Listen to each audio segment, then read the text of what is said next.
let me get your thoughts on this one thing. You know, Avatar is the biggest movie in the world right now, and everybody, all the fans, the Twilight fans, are debating whether Breaking Dawn should be in 3D as well. What are your thoughts? I don't know. I think that would be crazy. Maybe you don't know.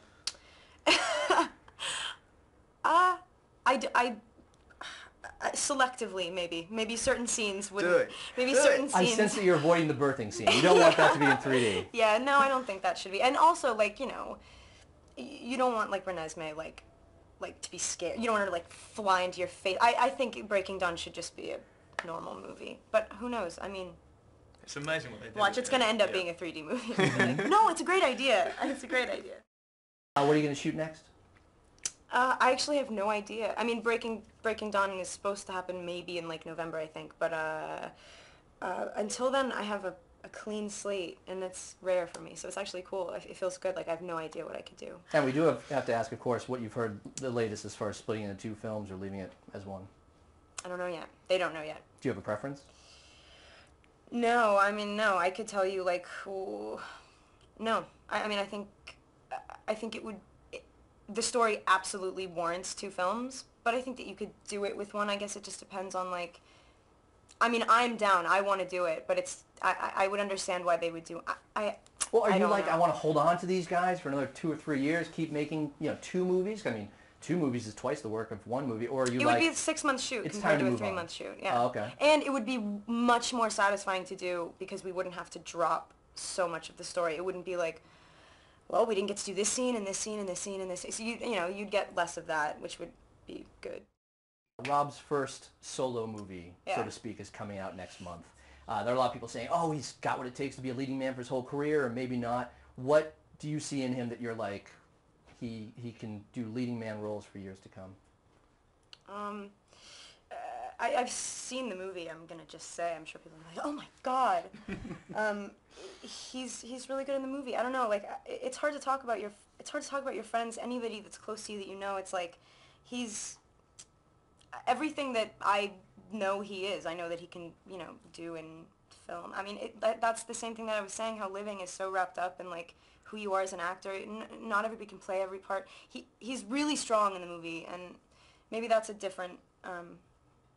Maybe people won't really expect that. He's like quite bold, which is cool. And he plays a very normal guy. We did want to ask you, recently you showed up at a Haiti benefit, and we want to ask you why that meant so much to you to support Haiti right now.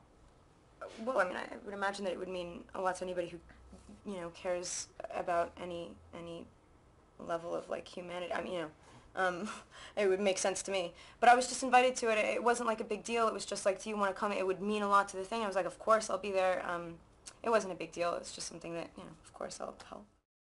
We have a legendary producer on this film, Arthur Cohn, he has said that, with all due respect to Kristen, that this role is harder to pull off than Bella in Twilight.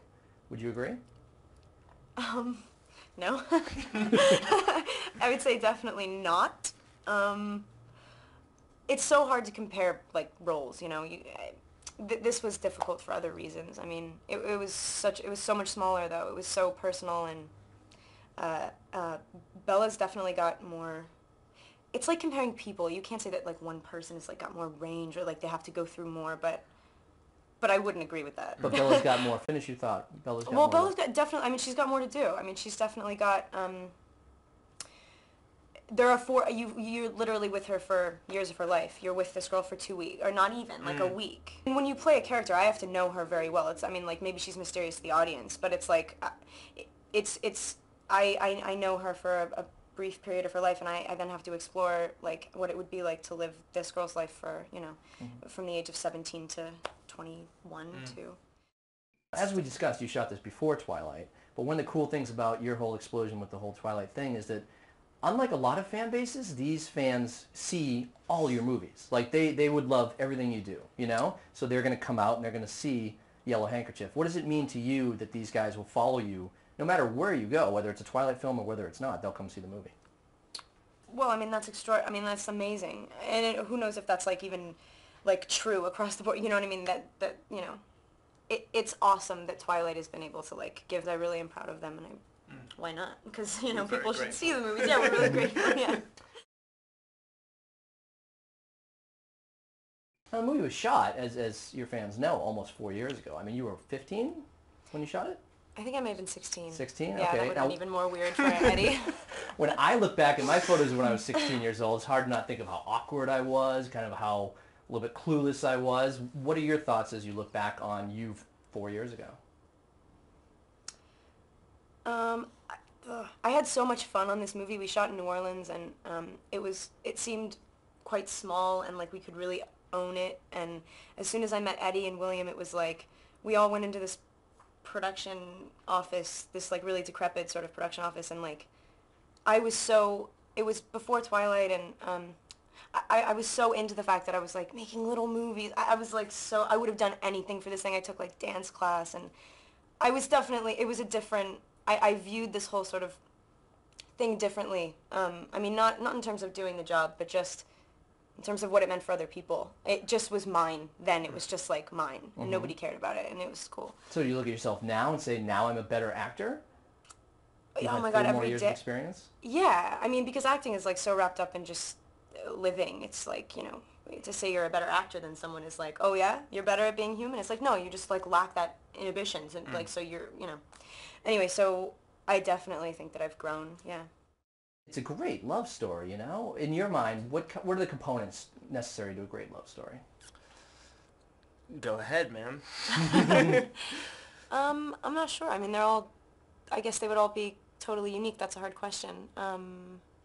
This love story's, I like the contrast between the two relationships, because you have the older relationship, the William Hurt and Maria Bello relationship is, it's sort of like a really, like a triumphant, real love story. Like, you know, you really want them to be together, and when they're not, it feels very wrong, and then it's really satisfying when they do. And with ours, it's like they may not be together next week. They're crazy kids, like total weirdo loners, but they found like solace and I don't know. Anytime you can have like, anytime you can show like different.